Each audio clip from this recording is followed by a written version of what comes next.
It's a beautiful morning, and to the glory of God, it's a beautiful week ahead of us, and we believe that it's going to be the same thing with you over there. It's still Nigeria Today Live, and this is Galaxy Television. My name is Olori Adejoke Adobe David. This is where we talk about relationship and lifestyle. And I have my Gen Z who's sitting right next to me. Hi, Gen Z Olori. Good morning. I love this. I love This this shade of purple. pink is Thank you. Look like the baby pinky. Oh yeah, you look so good though. I love your hair, the way you packed it, the color of your dress. Thank you. Yes. Giving 100 over 100 Actually, minus your weekend nothing. was splendid. Because you're Yes. looking all cool, calm, and collected. It was good. Shining. Welcome. Yeah, thank you. Good morning, viewers. Welcome to another exciting episode of Relationship and Lifestyle, where we give you hacks and tips on how to live the best lifestyle and have the best relationship in society. Just sit back because our topic this morning is very interesting and you don't want to miss out. My name is Gratitude Imofede, the Gen Z host. Okay, so we have Cassandra joining us this morning. Cassandra Taiwo is a storyteller and also an author. She is a producer as well, so she's all encompassed into one. This morning we'll be discussing peace, okay, and what it contains when we talk about the perfection that comes with peace. What is your own idea of peace? When we look at peace and perfection, which should come first? Okay, peace over perfection. Which do you think should come first? Or which is most important? That's what we're discussing this morning with Cassandra Taiwo. Cassandra, good morning. She's joining us this morning. The call. Hello, Cassandra. Hi, good morning. Wow, it's so good to have you on the show this morning. How are you? I'm very fine, and you? Oh, we're good. I hope your weekend was splendid too. Yes, it was. That's cool. Okay, so Cassandra, we want to find out peace over perfection. What is peace? What is perfection? Which should come first, and which should be more? Like that. How do we go about this? Perfection over peace, or peace over perfection? Thank you for asking. However, I'm sure we all know that peace should come over perfection. I want to believe that we all know that peace should come over perfection. But it's one thing to know something, it's another thing to be, mindful of that which we know. It's like having wisdom but not applying it, right? So we all know that peace should come before perfection. However, we all wake up and we are striving towards perfection, and that's like a journey that never has an ending. But when we are so focused on striving to be perfect, we lose our consciousness of becoming. So instead of, we want to be perfect, we want to get it all right, or rather we are conscious of who we are becoming daily, and that way we have peace. So even when we fall short, we know that this is not who we are still, we wake up every day to become a better person. But when the end goal is perfection, especially when you're relating with people, you beat yourself when you fall short. You blame yourself. Oh, I'm not good enough. Oh, it's because of this, that's why this guy left, or it's because of this, that's why this did not happen. And that's why most times when people lose a job, they can't, if they want to go to the next organization to apply, they can't tell them that, oh, I was sacked. Why? Because they feel like, oh, it's all my fault. I was not good enough. I didn't have the brains to deliver. And so they beat themselves down. But how about you own up to the fact that, yes, maybe this job was not the perfect fit for me because, I'm totally different from what this job has to offer. Instead of, beating yourself down. Maybe this relationship did not work out because our alignments are not, in place. So most times when we are so fixed on perfection, we lose our identity in the process. Because somebody does something to you that is not totally your fault. You might have one or two blames, but you go about and you beat yourself. But when we are focused on peace, and then again, I cannot talk about peace without talking about God, because there is a kind of peace that you experience. I mean, we're in Nigeria, so we know that life can show you shaky. Like, you can be a graduate and then you don't even have, a proper job. You don't even have you can be a graduate and you'll be earning something less, like way below what you expected, right?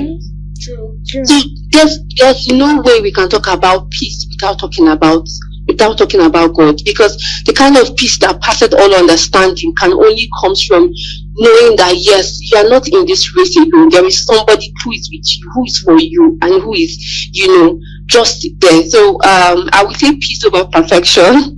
I would say peace over perfection. However, perfection is a myth, right? So when instead of perfection, I say let's be more mindful or conscious of who we are becoming daily. That way we will not beat ourselves down when we fall short, because we're just humans, right? Yeah. Thank you very much. Well said, Cassandra. You did justice to the topic already. But now I want to tilt this a bit towards the angle of relationship. Being in a relationship with someone, maybe in marriage as well, or with your partner, and you're having this issue with them. They want you to be, everyone has an idea of who they want you to be. They have this image that they have created of, yes, they want you to be this person, they want you to be perfect. And nobody can be completely perfect, because we're all striving towards perfection. Now you're in this situation with this person, and you just want to be yourself. You just want to be at peace with yourself. Like, okay, let me just be me. I don't have to be what you want till I am whole. I just have to be me. So what are these steps, these conscious steps to take to realize that I don't need to be in this space? If you can't deal with my flaws, if you can't take me as I am, then just let me go. So at what point do we take a walk? Do we take that conscious step to realize that, you know what, I deserve more and better for myself than this that you're throwing at me? Okay, so I was thinking of something a few days back, right? And then I had to write it down. I said, until you are able to tell yourself that I have nothing to prove, I have nothing to hide, you've not started to live, right? So just tell yourself, I have nothing to prove. Like, I have absolutely nothing to prove to anybody. I don't have to prove to you that I'm good enough. I don't have to prove to you that I'm the best. I don't have to prove to social media that just because I have 20 likes means I'm good. I see people hide likes and all of that. I won't do that. If I have 2 likes, that's good enough for me, right? Because I have nothing to prove. So relationship or no relationship, I have nothing. I'm not going to audition for love, right? Until you are able to tell yourself that. Like, just tell yourself, like, of course we know that we can lie to every other person, but we can't lie to ourselves. So until we're able to look ourselves in the mirror and say, I have nothing to prove to you. Let's say the name of this person is Emeka. Emeka, I have nothing to prove to you. If you think I'm not good enough for you, that's fine. So at the moment you are able to say that to yourself, everything just begins to fall into place, because then you will see that, this person wants you to be this way, this person, and most times people will say that most marriages that crash, they see the signs in relationship, right? However, they chose to ignore, they chose to believe. Like, let me use myself as an example. So I was in a relationship with this person, and I can see who he is right now, but then he goes ahead to tell me of who he was in the past, and somehow who he was in the past is like this version of the guy I want. This guy who is, but I think life happened and then he lost his way, and the person he is right now, I'm looking at him and I'm wishing, I wish you were, who you were in the past, like the man you were, not who you have become now, because who you have become is totally different from my values and what I stand for. But however, I was in that relationship because a part of me was thinking that, he will get back, he will wake up, he will realize that he was on the right track before, And then I asked myself one day, what if he never gets back? Would I still want to forge ahead? Because I'm in this relationship now because a part of me is hoping that he will get back. He will get back to God. He will become more dedicated, But the man I'm with right now is not it. So I just have to ask myself, what if he never gets back to God? Right? Will I still want to be in this relationship? So until we can ask ourselves those difficult conversations, until we can have those difficult conversations with ourselves, we're not ready to be in a relationship. And I was I was also having a conversation with my brother a few days ago, and I said to him, if I'm being honest, can I categorically say that I'm ready for a relationship? Because I don't want to be in a relationship where I have to depend on a man for money. So until I am financially stable, right? And I jokingly said, oh, maybe if we had the Prince of England or we have the King of England lining up to say, oh, I want to, marry you, then maybe I can think about it. But some of these Nigerian guys, money is, and I'm like, no, I'm not sure I want to be in that space. I want to have my own money, not because I want to be in charge, but because I don't want to feel like a burden, because eventually the person you're in a relationship with has his own family, has his life, has his vision. He has you now, like your daily provision, food, and all of that. After a while, it becomes a burden, whether we like it or not. And I've heard countless stories of how money brings about issues in relationship and eventually destroys home. It's not because they don't love each other, but along the line, the crack was just invisible, too visible to ignore, right? So for me, at the moment you should walk away is the moment you are able to answer that question. I have nothing to prove to you, whether I cook or not. I have nothing to prove to you. I haven't. If you cannot answer that, then you're not ready to even start a relationship. So Thank you so much. Oh my goodness. Let's talk a peace over Perfection. perfection. Wow, wow, wow. It's good. And what makes any discussion, very, very deep, or makes it more broader, when you're explaining or you're trying to let people know this is what this is, you don't have your own experience to share. It is not, it's not going to be well balanced. Do you understand what I mean? You're talking about, I want to teach you how to talk, and you don't have any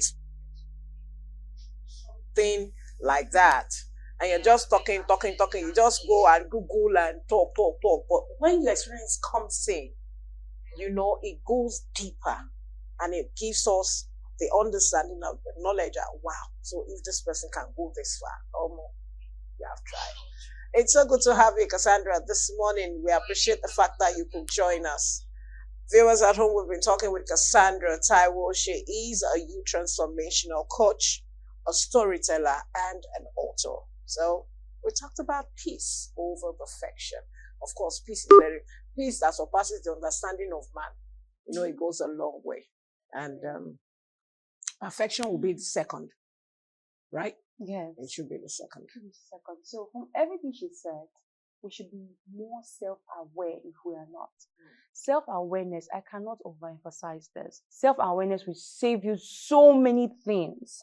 It will make you, it will take you out of places you're not even meant to be in the first place. Once you're aware of yourself, you're aware of what you carry, it helps you a whole lot. So I think we need to preach more on self-awareness for both genders, not just for women alone. We just have to. Okay, we hope you've had a wonderful time with us on Relationship and Lifestyle. Myself and my Gen Z hosts this morning. And as we go, we want you to be self-aware. Okay? In everything you do, as you step out today, make sure that you do it with peace and also walk in perfection. Like I mentioned something this morning on my status that as much as you have thoughts that will come true, make sure it's something positive. It's not selfish, and it's something that you look back and others will also benefit from. It goes a long way. I still remember Lori, and I have my beautiful days. Yeah. So moving on to the next segment on tech and gadgets by Segun Ajakaye. He will be talking about how should parents guide their teenagers using social media safely. Social media is not just for pinging, for posts, for getting likes, flaunting stuff. There are ways, there are ways to use social media properly. They might even find themselves in the hands of kidnappers. Yeah. Because they're small, they're still young to understand how this thing works.